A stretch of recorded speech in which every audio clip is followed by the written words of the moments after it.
The Mahabharata of Krishna-Dwaipayana Vyasa. Translated into English prose from the original Sanskrit text by Pratap Chandra Roy C.I.E. This free ebook has been downloaded from holybooks.com. Vana Parva. Section 177, Ajagara Parva continued. Janamejaya said, "How was it, O sage? That Bhima, of mighty prowess and possessing the strength of 10,000 elephants, was stricken with panic at the sight of that snake. Thou hast described him, that slayer of his enemies, as dismayed and appalled with fear, even him, who by fighting at the lotus lake of Kuvara became the destroyer of Yakshas and Rakshasas, and who, in proud defiance, invited to a single combat, Pulastya's son, the dispenser of all riches. I desire to hear this from you, great indeed is my curiosity." Vaisampayana continued, "O king, having reached King Vrishaparva's hermitage, while those fearful warriors were living in various wonderful woods, Vrikodara roaming at pleasure, with bow in hand and armed with a scimitar, found that beautiful forest, frequented by gods and Gandharvas. And then he beheld some lovely spots in the Himalayan mountains, frequented by Devarshis and Siddhas and inhabited by hosts of Apsaras, resounded here and there with the warbling of birds, the Chakora, the Chakrabaka, the Jibajibka and the Kaku and the Bringaraja, and abounding with shady trees, soft with the touch of snow and pleasing to the eye and mind, and bearing perennial fruits and flowers. And he beheld mountain streams with waters glistening like the lapis lazuli, and with 10,000 snow-white dusks and swans, and with forests of deodar trees forming as it were a trap for the clouds, and with Thugna and Kalikaya forests, interspersed with yellow sandal trees. And he of mighty strength, in the pursuit of the chase, roamed in the level and desert tracts of the mountain, piercing his game with unpoisoned arrows. In that forest the famous and mighty Bhimasena, possessing the strength of 100 elephants, killed many large wild boars, with the force of his arms. And endowed with terrible prowess and mighty strength, and powerful as the lion or the tiger, and capable of resisting 100 men, and having long arms, and possessing the strength of 100 elephants, he killed many antelopes and wild boars and buffaloes. And here and there, in that forest he pulled out trees by the roots, with great violence, and broke them too, causing the earth and the woods and the surrounding places to resound. And then shouting and trampling on the tops of mountains, and causing the earth to resound with his roars, and striking his arms, and uttering his war cry, and slapping and clapping his hands, Bhimasena, exempt from decay, and ever proud and without fear, again and again leaped about in those woods. And on hearing the shouts of Bhimasena, powerful lions and elephants of huge strength, left their lairs in fright. And in that same forest, he fearlessly strolled about in search of game, and like the denizens of the woods, that most valiant of men, the mighty Bhimasena, wandered on foot in that forest. And he penetrated the vast forest, shouting strange whoops, and terrifying all creatures, endowed with strength and prowess. And then being terrified, the snakes hid themselves in caves, but he, overtaking them with promptitude, pursued them slowly. Then the mighty Bhimasena, like unto the Lord of the Celestials, saw a serpent of colossal proportions, lying in one of the mountain fastnesses and covering the entire cave with its body and causing one's hair to stand on end from fright. It had its huge body stretched like a hillock, and it possessed gigantic strength, and its body was speckled with spots, and it had a turmeric-like yellow color, and a deep copper-colored mouth of the form of a cave, supplied with 4 teeth. And with glaring eyes, it was constantly licking the corners of its mouth. And it was the terror of all animated beings, and it looked like the very image of the destroyer Yama, and with the hissing noise of its breath it lay as if rebuking an incomer. And seeing Bhima draw so near to him, the serpent, all on a sudden, became greatly enraged, and that good devouring snake violently seized Bhimasena in his grip. Then by virtue of the boon that had been received by the serpent, Bhimasena with his body in the serpent's grip, instantly lost all consciousness. Unrivaled by that of others, the might of Bhimasena's arms equaled the might of 10,000 elephants combined. But Bhima, of great prowess, being thus vanquished by the snake, trembled slowly, and was unable to exert himself. And that one of mighty arms and of leonine shoulders, though possessed of strength of 10,000 elephants, yet seized by the snake, and overpowered by virtue of the boon, lost all strength. He struggled furiously to extricate himself, but did not succeed in any wise baffling this snake. Thus ends the 177th section in the Ajagara Parva of the Vana Parva. Section 178, Ajagara Parva continued. Vaisampayana continued, and the powerful Bhimasena, having thus come under the power of the snake, thought of its mighty and wonderful prowess, and said unto it, Be thou pleased to tell me, O snake, who thou art? And, O foremost of reptiles, what wilt thou do with me?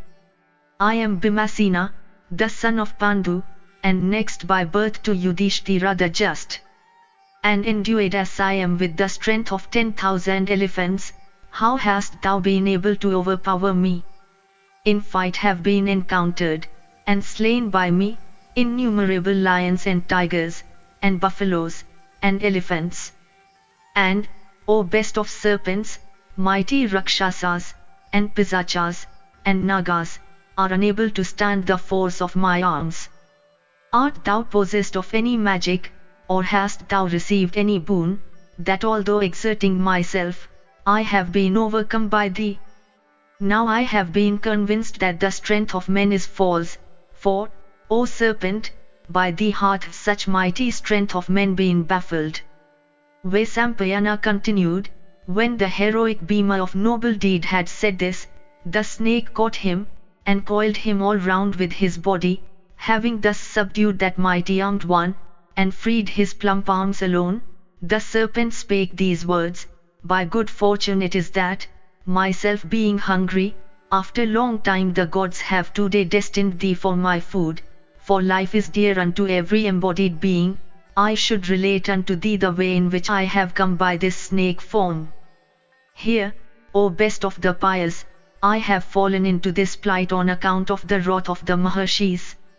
Now desirous of getting rid of the curse, I will narrate unto thee all about it. Thou hast no doubt heard of the royal sage Nahusha. He was the son of Ayu, and the perpetuator of the line of thy ancestors. Even I am that one. For having affronted the Brahmanas I, by virtue of Agastya's malediction, have come by this condition. Thou art my agnate, and lovely to behold, so thou shouldst not be slain by me, yet I shall today devour thee. Do thou behold the dispensation of destiny. And be it a buffalo, or an elephant, none coming within my reach at the 6th division of the day, can, O best of men, escape. And, O best of the Kurus, thou hast not been taken by an animal of the lower order, having strength alone, but this hath been so by reason only of the boon I have received. As I was falling rapidly from Sakra's throne placed on the front of his palace, I spake unto that worshipful sage Agastya, Do thou free me from this curse. Thereat filled with compassion, that energetic one said unto me, O king, thou shalt be freed after the lapse of some time. Then I fell to the earth as a snake, but my recollection of former life did not renounce me. And although it be so ancient, I still recollect all that was said. And the sage said unto me, that person who, conversant with the relations subsisting between the soul and the Supreme Being, shall be able to answer the questions put by thee, shall deliver thee. And, O king, taken by thee, strong beings superior to thee, shall immediately lose their strength. I heard these words of those compassionate ones, who felt attached unto me. And then the Brahmanas vanished. Thus, O highly effulgent one, having become a serpent, I, doing exceedingly sinful acts, live in unclean hell, in expectation of the appointed time. The mighty armed Bhimasena addressed the serpent, saying, I am not angry, O mighty snake, nor do I blame myself. Since in regard to happiness and misery, men sometimes possess the power of bringing and dismissing them, and sometimes do not. Therefore one should not fret one's mind. Who can baffle destiny by self-exertion? I deem destiny to be supreme, and self-exertion to be of no avail. Smitten with the stroke of destiny, the prowess of my arms lost, behold me today fallen unto this condition without palpable cause. But today I do not so much grieve for my own self being slain, as I do for my brothers deprived of their kingdom, and exiled into the forest. This Himalaya is inaccessible, and abounds with yakshas and the rakshasas.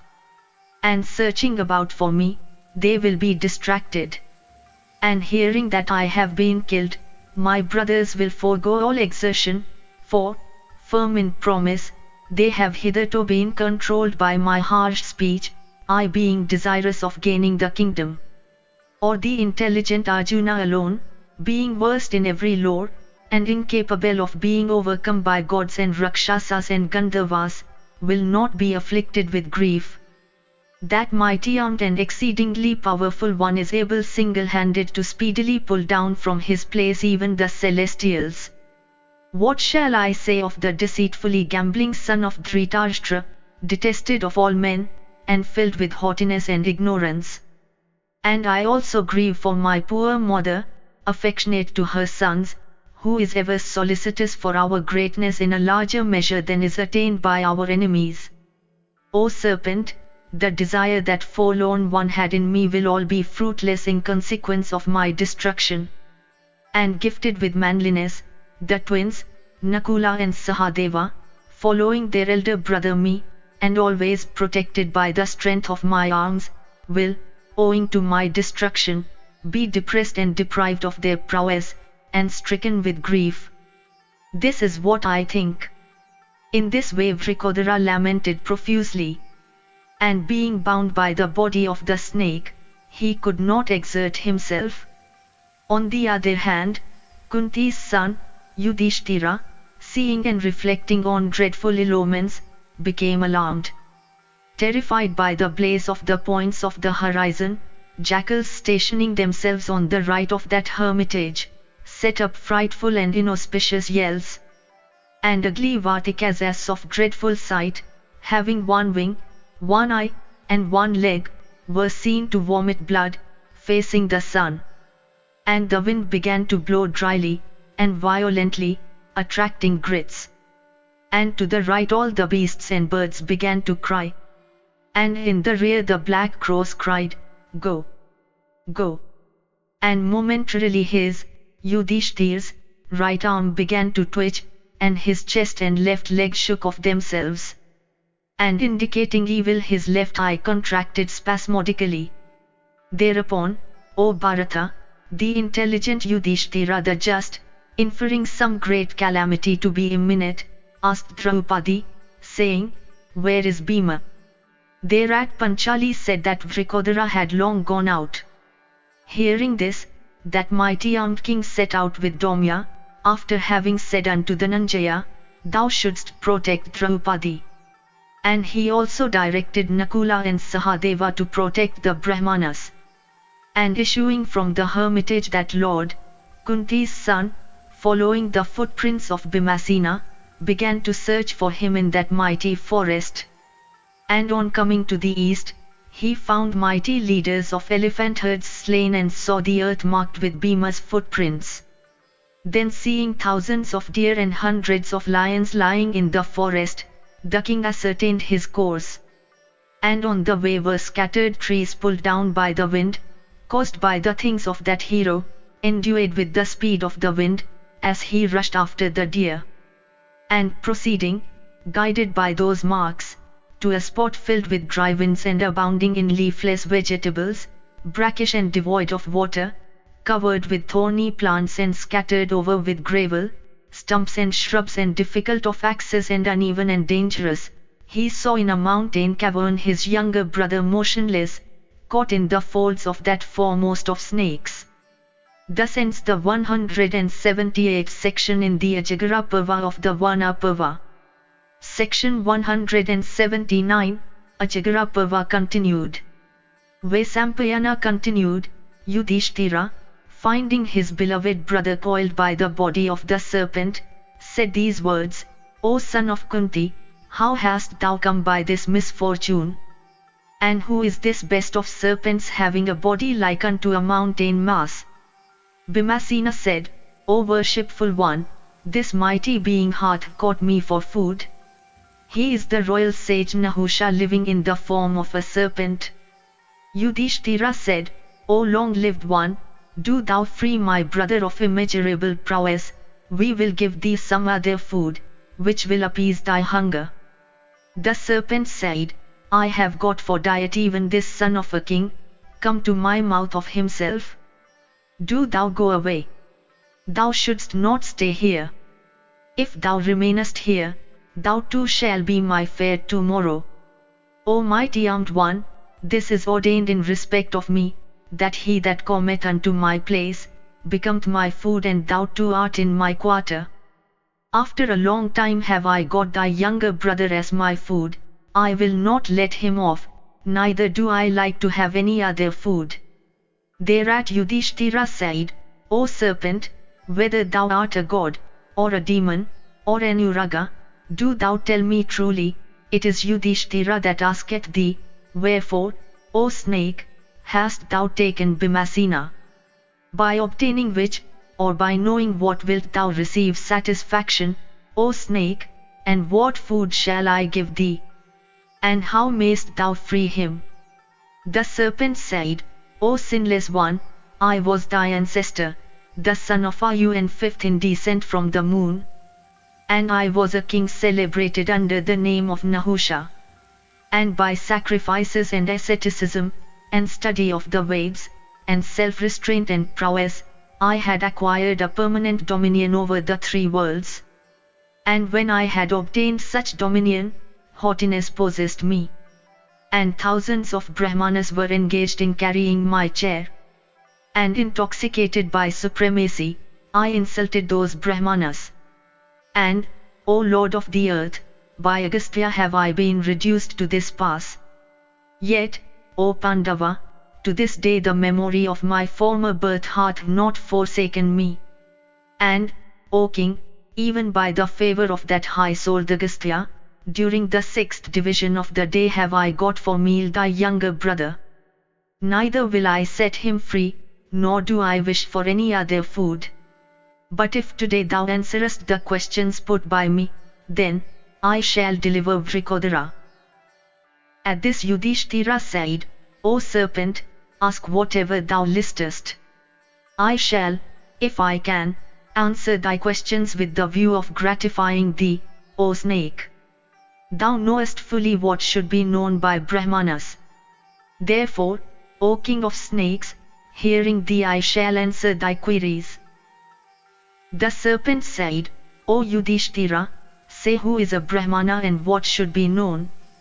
By thy speech I infer thee to be highly intelligent. Yudhishthira said, O foremost of serpents, it is asserted by the wise, in whom are seen truth, charity, forgiveness, good conduct, benevolence, observance of the rites of his order and mercy is a Brahmana. And, O serpent, that which should be known is even the supreme Brahma, in which is neither happiness nor misery and attaining which beings are not affected with misery. What is thy opinion? The serpent said, O Yudhishthira, truth, charity, forgiveness, benevolence, benignity, kindness and the Ved, which worketh the benefit of the four orders, which is the authority in matters of religion and which is true, are seen even in the Sudra. As regards the object to be known and which thou allegest is without both happiness and misery, I do not see any such that is devoid of these. Yudhishthira said, those characteristics that are present in a Sudra, do not exist in a Brahmana, nor do those that are in a Brahmana exist in a Sudra. And a Sudra is not a Sudra by birth alone, nor a Brahmana is Brahmana by birth alone. He, it is said by the wise, in whom are seen those virtues is a Brahmana. And people term him a Sudra in whom those qualities do not exist, even though he be a Brahmana by birth. And again, as for thy assertion that the object to be known, as asserted by me, doth not exist, because nothing exists that is devoid of both happiness and misery, such indeed is the opinion, O serpent, that nothing exists that is without them both. But as in cold, heat doth not exist, nor in heat, cold, so there cannot exist an object in which both happiness and misery cannot exist. The serpent said, O king, if thou recognize him as a Brahmana by characteristics, then, O long-lived one, the distinction of caste becometh futile as long as conduct doth not come into play. Yudhishthira said, in human society, O mighty and highly intelligent serpent, it is difficult to ascertain one's caste, because of promiscuous intercourse among the four orders. This is my opinion. Men belonging to all orders promiscuously, begot offspring upon women of all the orders. And of men, speech, sexual intercourse, birth and death are common. And to this the rishis have borne testimony by using as the beginning of a sacrifice such expressions as, of what caste soever we may be, we celebrate the sacrifice. Therefore, those that are wise have asserted that character is the chief essential requisite. The natal ceremony of a person is performed before division of the umbilical cord. His mother then acts as Savitri and his father officiates as priest. He is considered as a Sudra as long as he is not initiated in the Veds. Doubts having arisen on this point, O Prince of Serpents, Swayambhuva Manu has declared that the mixed castes are to be regarded as better than the other classes, if having gone through the ceremonies of purification, the latter do not conform to the rules of good conduct, O excellent snake. Whosoever now conforms to the rules of pure and virtuous conduct, him have I ere now designated as a Brahmana. The serpent replied, O Yudhishthira, thou art acquainted with all that is fit to be known, and having listened to thy words, how can I now eat up thy brother Vrikodara? Thus ends the 179th section in the Ajagara Parva of the Vana Parva. Section 180, Ajagara Parva continued. Yudhishthira said, in this world, you are so learned in the Vedas and Vedangas, tell me then, what one should do to attain salvation. The serpent replied, O scion of the Bharata's race, my belief is that the man who bestows alms on proper objects, speaks kind words and tells the truth and abstains from doing injury to any creature goes to heaven. Yudhishthira inquired, which, O snake, is the higher of the two, truth or almsgiving? Tell me also the greater or less importance of kind behavior and of doing injury to no creature. The snake replied, the relative merits of these virtues, truth and almsgiving, kind speech and abstention from injury to any creature, are known, measured, by their objective gravity, utility. Truth is sometimes more praiseworthy than some acts of charity, some of the latter again are more commendable than true speech. Similarly, O mighty King, and Lord of the earth, abstention from doing injury to any creature is seen to be important than good speech and vice versa. Even so it is, O King, depending on effects. And now, if thou hast anything else to ask, say it all, I shall enlighten thee. Yudhishthira said, tell me, O snake, how the incorporeal being's translation to heaven, its perception by the senses and its enjoyment of the immutable fruits of its actions here below, can be comprehended. The snake replied, by his own acts, man is seen to attain to one of the three conditions of human existence, of heavenly life, or of birth in the lower animal kingdom. Among these, the man who is not slothful, who injures no one and who is endowed with charity and other virtues, goes to heaven, after leaving this world of men.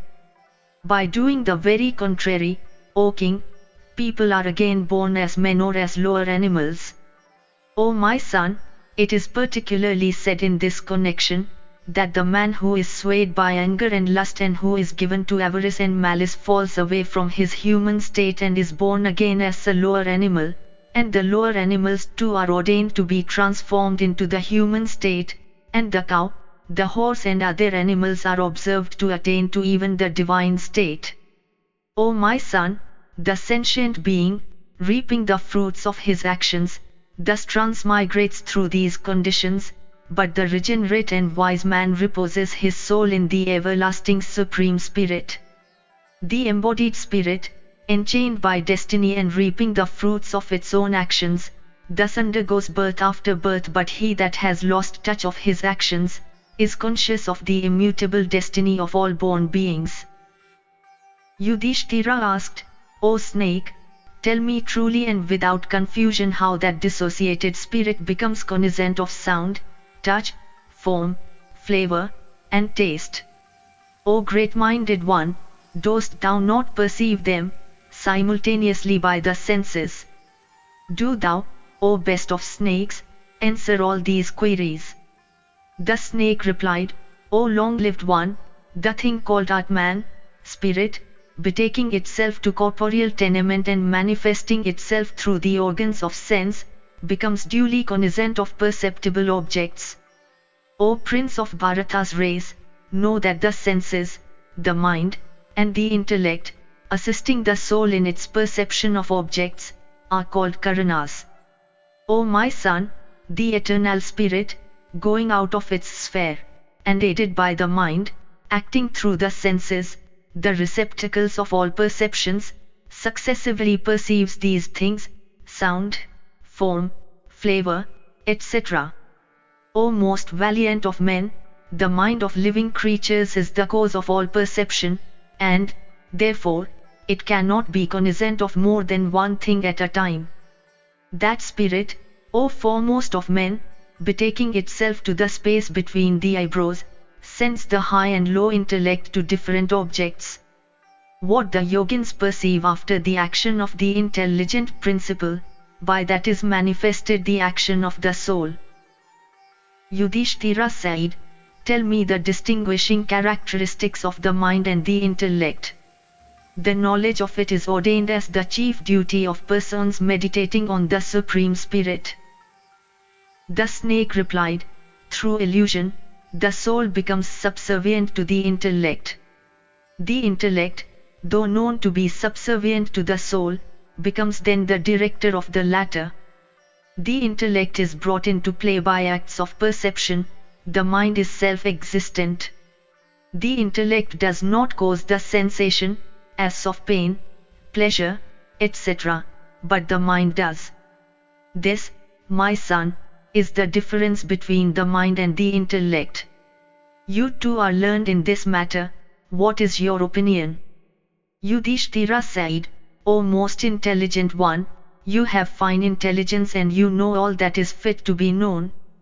Why do you ask me that question? You knew all and you performed such wonderful deeds and you lived in heaven. How could then illusion overpower you? Great is my doubt on this point. The snake replied, prosperity intoxicates even the wise and valiant men. Those who live in luxury, soon lose their reason.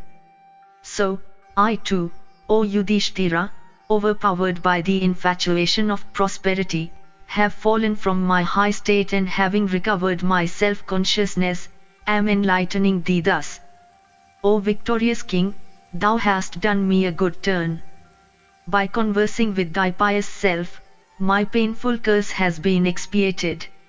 In days of yore, while I used to sojourn in heaven, in a celestial chariot, reveling in my pride, I did not think of anything else.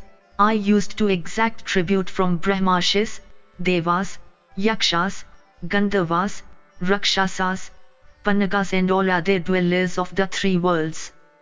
O Lord of earth, such was the spell of my eyes, that on whatever creature I fixed them, I instantly destroyed his power. Thousands of Brahmarshis used to draw my chariot. The delinquency, O king, was the cause of my fall from my high prosperity. Among them, Agastya was one day drawing my conveyance, and my feet came in contact with his body. Agastya then pronounced this curse on me in anger: "Ruin seize thee, do thou become a snake." So, losing my glory, I fell down from that excellent car, and while falling, I beheld myself turned into a snake, with head downwards. I thus implored that Brahmana, "May this curse be extinguished, O adorable one. You ought to forgive one who has been so foolish from infatuation." Then he kindly told me this: "As I was being hurled down from heaven, the virtuous King Yudhishthira will save thee from this curse, and when, O king, horrible sin of pride will be extinguished in thee, thou shalt attain salvation." And I was struck with wonder on seeing this power of his austere virtues, and therefore have I questioned thee about the attributes of the Supreme Spirit and of Brahmanas.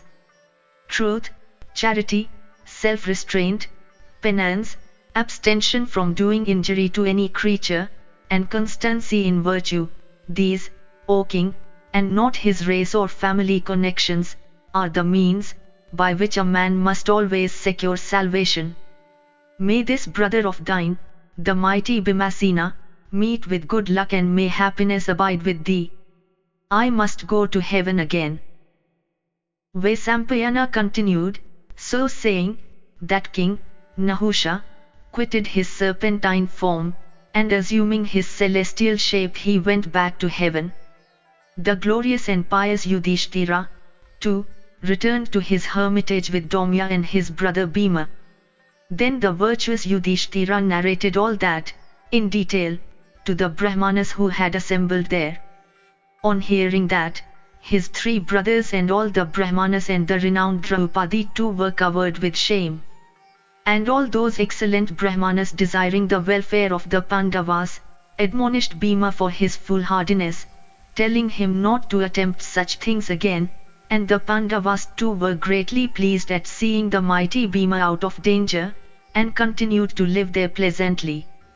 Thus ends the 188th section in the Ajagara Parva of the Vana Parva.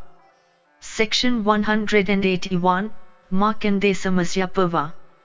Vaisampayana said, while they were dwelling at that place, there set in the season of the rains, the season that puts an end to the hot weather and is delightful to all animated beings. Then the black clouds, rumbling loudly, and covering the heavens and the cardinal points, ceaselessly rained during day and night. These clouds, counted by hundreds and by thousands, looked like domes in the rainy season. From the earth disappeared the effulgence of the sun, its place was taken by the stainless luster of the lightning. The earth became delightful to all, being overgrown with grass, with gnats and reptiles in their joy. It was bathed with rain and possessed with calm. When the waters had covered all, it could not be known whether the ground was at all even or uneven, whether there were rivers or trees or hills. At the end of the hot season, the rivers added beauty to the woods, being themselves full of agitated waters, flowing with great force and resembling serpents in the hissing sound they made. The boars, the stags, and the birds, while the rain was falling upon them, began to utter sounds of various kinds which could be heard within the forest tracts. The chatakas, the peacocks and the host of male kokilas and the excited frogs, all ran about in joy. Thus while the Pandavas were roaming about in the deserts and sandy tracts, the happy season of rain, so various in aspect and resounding with clouds, passed away. Then set in the season of autumn, thronged with ganders and cranes and full of joy, Then the forest tracts were overrun with grass, the river turned limpid, the firmament and stars shone brightly. And the autumn, thronged with beasts and birds, was joyous and pleasant for the magnanimous sons of Pandu. Then were seen nights, that were free from dust and cool with clouds and beautified by myriads of planets and stars and the moon. And they beheld rivers and ponds, adorned with lilies and white lotuses, full of cool and pleasant water. And while roving by the river Saraswati, whose banks resembled the firmament itself and were overgrown with canes, and as such abounded in sacred baths, their joy was great. And those heroes who wielded powerful bows, were specially glad to see the pleasant river Saraswati, with its limpid waters full to the brim. And, O Janamejaya, the holiest night, that of the full moon in the month of Kartika in the season of autumn, was spent by them while dwelling there. And the sons of Pandu, the best of the descendants of Bharata, spent that auspicious juncture with righteous and magnanimous saints devoted to penance. And as soon as the dark fortnight set in immediately after, the sons of Pandu entered the forest named the Kamyaka, accompanied by the Dhananjaya and their charioteers and cooks. Thus ends the 181st section in the Markandeya Samasya Parva of the Vana Parva. Section 182, Markandeya Samasya Parva continued. Vaisampayana said, O son of Kuru, they, Yudhishthira and others, having reached the forest of Kamyaka, were hospitably received by hosts of saints and they lived together with Krishna. And while the sons of Pandu were dwelling in security in that place, many Brahmanas came to wait upon them. And a certain Brahmana said, he, the beloved friend of Arjuna, of powerful arms and possessed of self-control, descendant of Sura, of a lofty intellect, will come, for, O ye foremost of the descendants of Kuru, Hari knows that ye have arrived here. For, Hari has always a longing for your sight and always seeks your welfare. And Markandeya, who lived very many years devoted to great austerities, given to study and penance, will ere long come and meet you. And the very moment that he was uttering these words, there was beheld Krishna, coming thitherward upon a car unto which were yoked the horses Saivya and Sugriva, he the best of those that ride on cars, accompanied by Satyabhama, is like Indra by Sachi, the daughter of Pulaman. And the son of Devaki came, desirous to see those most righteous of the descendants of Kuru. And the sagacious Krishna, having alighted from the car, prostrated himself, with pleasure in his heart, before the virtuous king, in the prescribed way, and also before Bhima, that foremost of powerful men. And he paid his respects to Daumya, while the twin brothers prostrated themselves to him. And he embraced Arjuna of the curly hair, and spoke words of solace to the daughter of Drupada. And the descendant of the chief of the Dasaratha tribe, that chastiser of foes, when he saw the beloved Arjuna come near him, having seen him after a length of time, clasped him again and again. And so too Satyabhama also, the beloved consort of Krishna, embraced the daughter of Drupada, the beloved wife of the sons of Pandu. Then these sons of Pandu, accompanied by their wife and priests, paid their respects to Krishna, whose eyes resembled the white lotus and surrounded him on all sides. And Krishna, when united with Arjuna, the son of Pritha, the winner of riches and the terror of the demons, assumed a beauty comparable to that of Siva, the magnanimous Lord of all created beings, when he, the mighty Lord, is united with Kartikeya, his son. And Arjuna, who bore a circlet of crowns on his head, gave an account of what had happened to him in the forest to Krishna, the elder brother of Gada. And Arjuna asked, saying, How is Subhadra, and her son Abhimanyu? And Krishna, the slayer of Madhu, having paid his respects in the prescribed form to the son of Pritha, and to the priest, and seating himself with them there, spoke to King Yudhishthira, in words of praise. And he said, O King, virtue is preferable to the winning of kingdoms, it is, in fact, practice of austerities.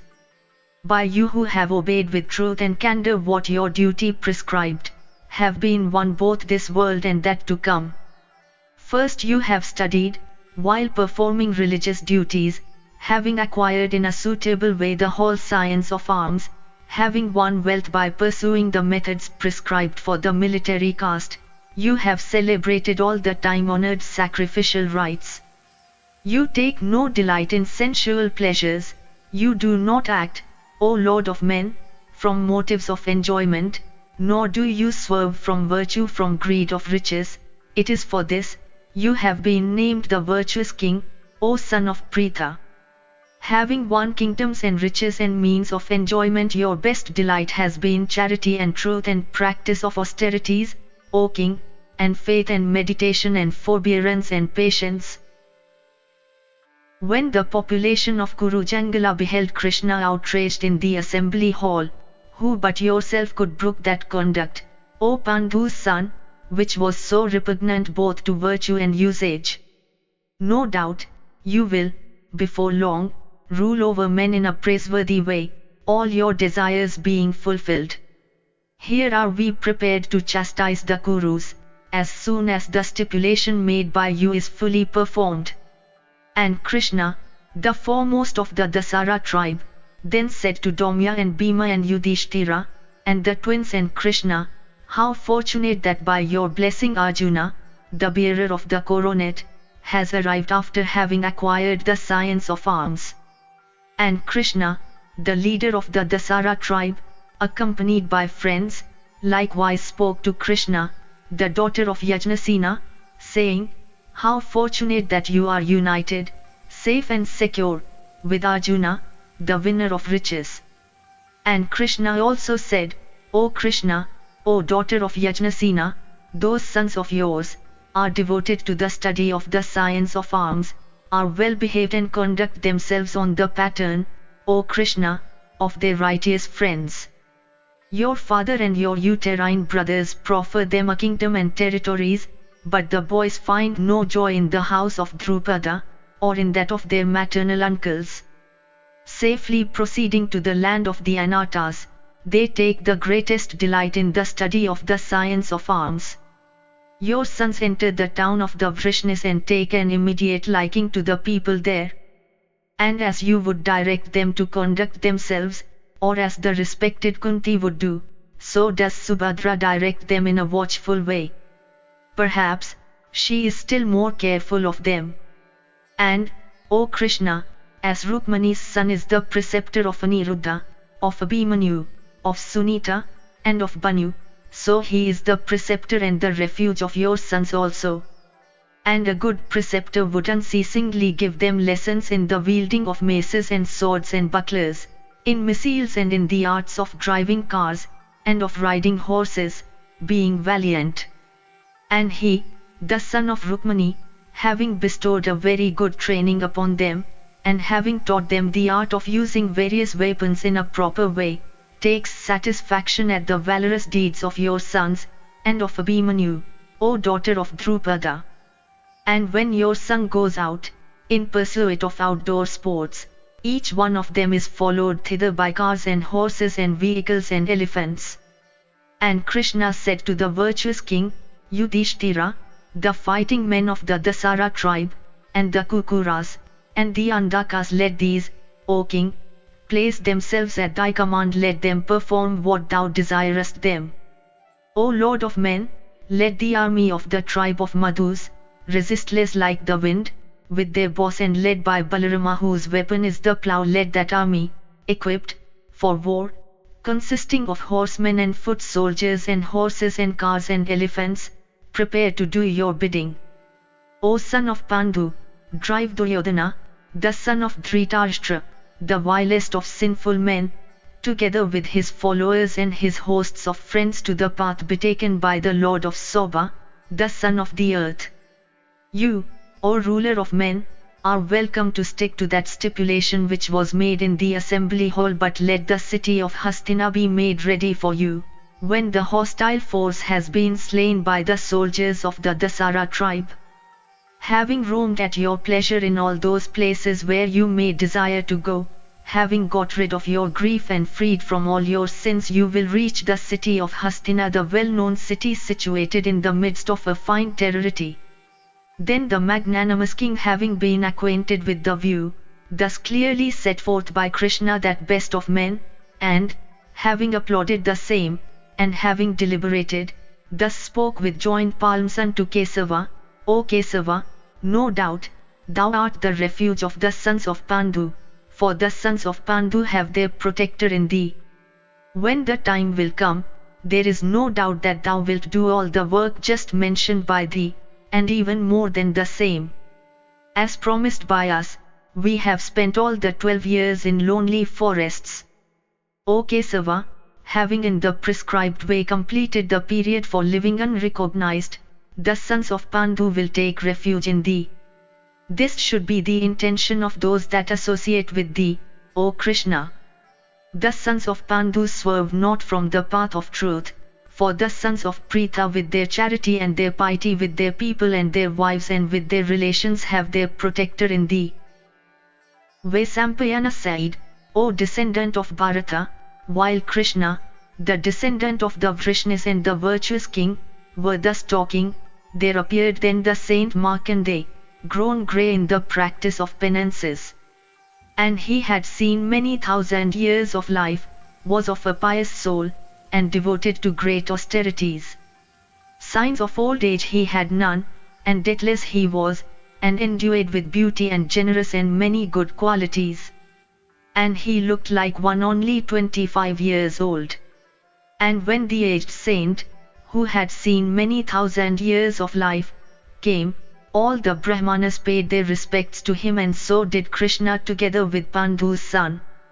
And when that wisest saint, thus honored, took his seat in a friendly way, Krishna addressed him, in accordance with the views of the Brahmanas and of Pandu's sons, thus, the sons of Pandu, and the Brahmanas assembled here, and the daughter of Drupada, and Satyabhama, likewise myself, are all anxious to hear your most excellent words, O Markandeya.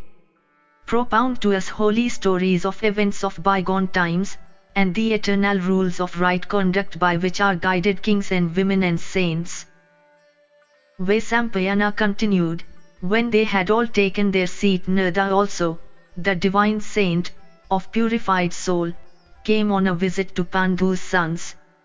Him also, then, of great soul, all those foremost men of superior intellect, honored in the prescribed form, by offering water to wash his feet, and the well-known oblation called the Argya. Then the godlike saint, Narada, learning that they were about to hear the speech of Markandeya, expressed his assent to the arrangement. And he, the deathless, knowing what would be opportune, said smilingly, O saint of the Brahmana caste, speak what you were about to say unto the sons Pandu. Thus addressed, Markandeya, devoted to great austerities, replied, wait a moment. A great deal will be narrated. Thus addressed, the sons of Pandu together with those twice-born ones waited a moment, looking at that great saint, bright as the midday sun. Vaisampayana continued, Pandu's son, the king of the Kuru tribe, having observed that the great saint was willing to speak, questioned him with a view to suggesting topics to speak upon, saying, You who are ancient in years, know the deeds of gods and demons, and illustrious saints, and of all the royal ones. We consider you as worthy of being worshipped and honored, and we have long yearned after your company. And here is this son of Devaki, Krishna, who has come to us on a visit. Verily, when I look at myself, fallen away from happiness, and when I contemplate the sons of Dhritarashtra, of evil life, flourishing in every way, the idea arises in me that it is man who does all acts, good or bad, and that it is he that enjoys the fruit the acts bring forth. How then is God the agent? And, O best of those that are proficient in the knowledge of God, how is it that men's actions follow them? Is it in this world, or is it in some subsequent existence? And, O best of righteous men among the twice born, in what way is an embodied animated being joined by his good and evil deeds that seek him out? Is it after death? Or is it in this world? And, O descendant of Brigu, is what we experience in this world the result of the acts of this very life, or will the acts of this life bear fruit in the world to come? And where do the actions of an animated being who is dead find their resting place? Markandeya said, O best of those that can speak, this question befits thee, and is just what it should be. Thou knowest all that there is to know. But thou art asking this question, simply for the sake of form. Here I shall answer thee, listen to me with an attentive mind, as to how in this world and in that to come, a man experienceth happiness and misery. The Lord of born beings, himself sprung first of all, created, for all embodied beings, bodies which were stainless, pure, and obedient to virtuous impulses, O wisest of the descendants of Kuru. The ancient men had all their desires fulfilled, were given to praiseworthy courses of life, were speakers of truth, godly, and pure. All were equal to the gods, could ascend to the sky at their pleasure, and could come back again, and all went about at their pleasure. And they had their death and their life also under their own control, and they had few sufferings, had no fear, and had their wishes fulfilled, and they were free from trouble, could visit the gods and the magnanimous saints, knew by heart all righteous rules, were self-controlled and free from envy. And they lived many thousand years, and had many thousand sons. Then in course of time they came to be restricted to walking solely on the surface of the earth, overpowered by lust and wrath, dependent for subsistence upon falsehood and trick, overwhelmed by greed and senselessness. Then those wicked men, when disembodied, on account of their unrighteous and unblessed deeds, went to hell in a crooked way. Again and again, they were grilled, and again they began to drag their miserable existence in this wonderful world. And their desires were unfulfilled, the objects unaccomplished, and their knowledge became unavailing. And their senses were paralyzed and they became apprehensive of everything and the cause of other people's sufferings. And they were generally marked by wicked deeds, and born in low families, they became wicked and afflicted with diseases, and the terror of others. And they became short-lived and sinful and they reaped the fruit of their terrible deeds. And coveting everything, they became godless and indifferent in mind, O son of Kunti. The destiny of every creature after death is determined by his acts in this world. Thou hast asked me where this treasure of acts of the sage and the ignorant remain, and where they enjoy the fruit of their good and evil deeds. Do thou listen to the regulations on this subject. Man with his subtle original body created by God lays up a great store of virtue and vice. After death he quits his frail outer body and is immediately born again in another order of beings. He never remains non-existent for a single moment. In his new life his actions follow him invariably as shadow and, fructifying, makes his destiny happy or miserable. The wise man, by his spiritual insight, knows all creatures to be bound to an immutable destiny by the destroyer and incapable of resisting the fruition of his actions in good or evil fortune. This, O Yudhishthira, is the doom of all creatures steeped in spiritual ignorance. Do thou now hear of the perfect way attained by men of high spiritual perception. Such men are of high ascetic virtue and are versed in all profane and holy writ, diligent in performing their religious obligations and devoted to truth. And they pay due homage to their preceptors and superiors and practice yoga, are forgiving, continent and energetic and pious and are generally endowed with every virtue. By the conquest of the passions, they are subdued in mind, by practicing yoga they become free from disease, fear and sorrow, they are not troubled in mind. In course of birth, mature or immature, or while ensconced in the womb, in every condition, they with spiritual eyes recognize the relation of their soul to the Supreme Spirit. Those great-minded rishis of positive and intuitive knowledge passing through this arena of actions, return again to the abode of the celestials. Men, O king, attain what they have in consequence of the grace of the gods of destiny or of their own actions.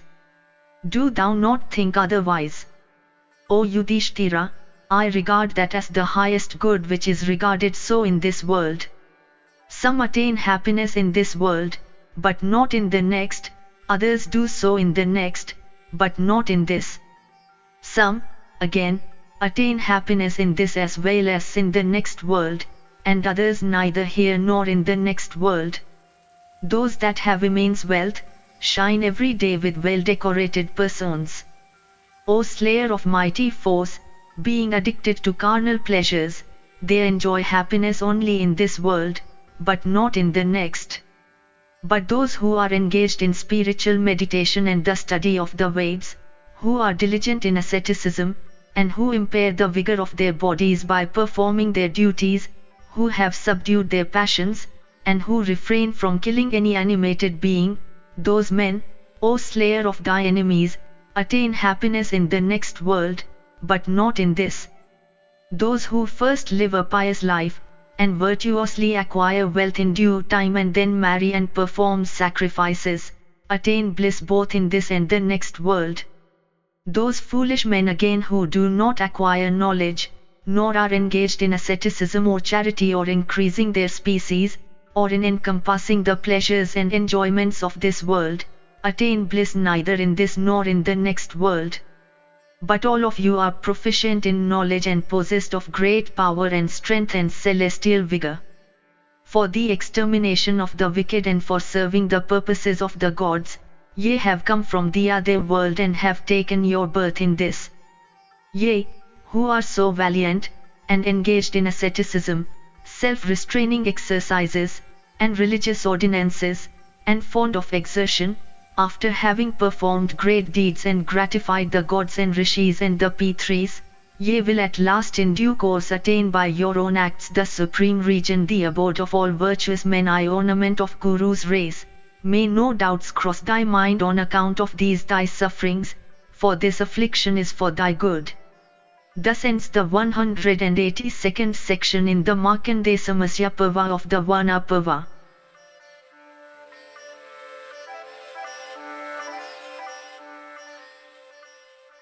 If you enjoyed this audiobook, please like and subscribe to be notified of when new audiobooks are uploaded. Thank you for listening and learning. Shanti.